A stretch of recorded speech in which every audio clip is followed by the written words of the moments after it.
1998 दुनिया के सबसे पावरफुल सैटेलाइट्स इंडिया को देख रहे थे। अमेरिका की इंटेलिजेंस एजेंसीज को लग रहा था इंडिया कुछ बड़ा करने वाला है, लेकिन फिर भी उनकी आंखों के सामने इंडिया ने एक ऐसा सीक्रेट ऑपरेशन एग्जीक्यूट कर दिया जिसे रोक पाना दुनिया के लिए इम्पॉसिबल हो गया। सिर्फ 2 दिन के अंदर राजस्थान के एक छोटे से डेजर्ट में इंडिया ने दुनिया को हिला दिया, और जब धूल बैठी तब एक नया न्यूक्लियर पावर दुनिया के मैप पर ऑफिशियली एंट्री कर चुका था। यह कहानी है इंडिया के सबसे सीक्रेट मिशन की, पोखरण न्यूक्लियर टेस्ट्स।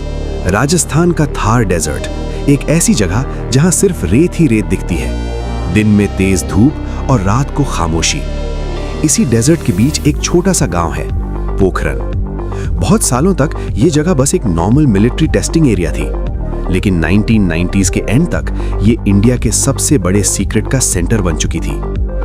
इंडिया पहले ही 1974 में अपना पहला न्यूक्लियर टेस्ट कर चुका था, लेकिन उसके बाद दुनिया के पावरफुल देशों ने इंडिया पर प्रेशर बनाना शुरू कर दिया। अमेरिका और दूसरे वेस्टर्न कंट्रीज नहीं चाहते थे कि इंडिया न्यूक्लियर वेपन्स डेवलप करे, इसलिए इंडिया को हर तरफ से मॉनिटर किया जा रहा था। सैटेलाइट्स, स्पाइज, इंटेलिजेंस नेटवर्क्स, सबकी नजर इंडिया पर थी। लेकिन इंडिया ने डिसाइड कर लिया था, अब टाइम आ गया है दुनिया को अपनी असली ताकत दिखाने का। 1998 new Delhi. Prime minister Atal Bihari Vajpayee ने एक सीक्रेट मीटिंग बुलाई। इस मीटिंग में सिर्फ कुछ ही लोग शामिल थे, साइंटिस्ट्स, आर्मी ऑफिसर्स और इंटेलिजेंस ऑफिशियल्स। रूम के अंदर एक ही टॉपिक था, इंडिया का नेक्स्ट न्यूक्लियर टेस्ट। यह मिशन इतना सीक्रेट था कि कैबिनेट के भी कई मेंबर्स को इसकी इंफॉर्मेशन नहीं दी गई। मिशन का कोड नेम था ऑपरेशन शक्ति। अब सबसे बड़ा चैलेंज था अमेरिका के सैटेलाइट्स को कैसे कंफ्यूज किया जाए। उस वक्त यूएस के स्पाई सैटेलाइट्स हर कुछ घंटे में इंडिया के ऊपर से पास होते थे। अगर उन्हें जरा सा भी डाउट होता तो पूरा मिशन फेल हो सकता था। इसलिए इंडिया ने एक मास्टर प्लान बनाया। साइंटिस्ट्स को आर्मी के यूनिफॉर्म में भेजा गया, उनके नाम तक चेंज कर दिए गए ताकि कोई उन्हें आइडेंटिफाई ना कर सके। दिन के टाइम कोई काम नहीं होता था, सिर्फ रात के अंधेरे में चुपके से डिगिंग और प्रिपरेशन होती थी। ट्रक्स को कैमोफ्लेज नेट से कवर किया जाता था, फुटप्रिंट्स तक को मिट्टी से मिटा दिया जाता था ताकि सैटेलाइट्स को कुछ भी अनयूजुअल ना दिखे। इस मिशन के मेन हीरो थे एपीजे अब्दुल कलाम और आर चिदम्बरम। इन दोनों ने मिलकर इस मिशन को लीड किया। हर स्टेप पर रिस्क था, अगर एक भी गलती होती तो पूरी दुनिया को पता चल जाता। लेकिन इंडिया के साइंटिस्ट्स ने हर चैलेंज को साइलेंटली हैंडल किया।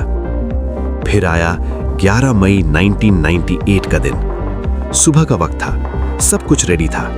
अंडरग्राउंड शाफ्ट्स में न्यूक्लियर डिवाइसेस इंस्टॉल किए जा चुके थे, बस एक सिग्नल का इंतजार था। और फिर बटन प्रेस हुआ। कुछ ही सेकंड्स में जमीन के नीचे एक पावरफुल एक्सप्लोजन हुआ और रेत का बड़ा क्लाउड हवा में उठा और पोखरण का डेजर्ट हिस्ट्री का हिस्सा बन गया। यह सिर्फ एक टेस्ट नहीं था, यह इंडिया का डिक्लेरेशन था कि अब वो भी एक न्यूक्लियर पावर है। लेकिन कहानी यहीं खत्म नहीं होती। सिर्फ 2 दिन बाद 13 मई 1998 को इंडिया ने और 2 न्यूक्लियर टेस्ट्स किए, टोटल 5 टेस्ट्स। और दुनिया शॉक में थी। अमेरिका, जो इतने पावरफुल सैटेलाइट्स के बावजूद इंडिया को रोक नहीं पाया, वो भी हैरान रह गया। इसके बाद इंटरनेशनल रिएक्शन आया। अमेरिका और जापान ने इंडिया पर सैंक्शंस लगा दिए, इकोनॉमिक प्रेशर बढ़ गया।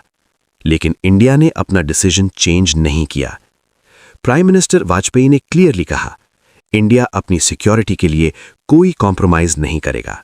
आज जब हम पीछे मुड़कर देखते हैं तो पोखरण टेस्ट्स सिर्फ एक साइंटिफिक अचीवमेंट नहीं थे, ये एक मैसेज था कि इंडिया अपनी सॉवरेनिटी और सिक्योरिटी के लिए किसी पर डिपेंड नहीं करेगा। थार डेजर्ट की वो रेत आज भी उस सीक्रेट की गवाह है, जब दुनिया देख रही थी पर समझ नहीं पा रही थी, और इंडिया चुपके से हिस्ट्री लिख रहा था। ये सिर्फ एक टेस्ट नहीं था, ये इंडिया का साइलेंट आंसर था दुनिया के लिए।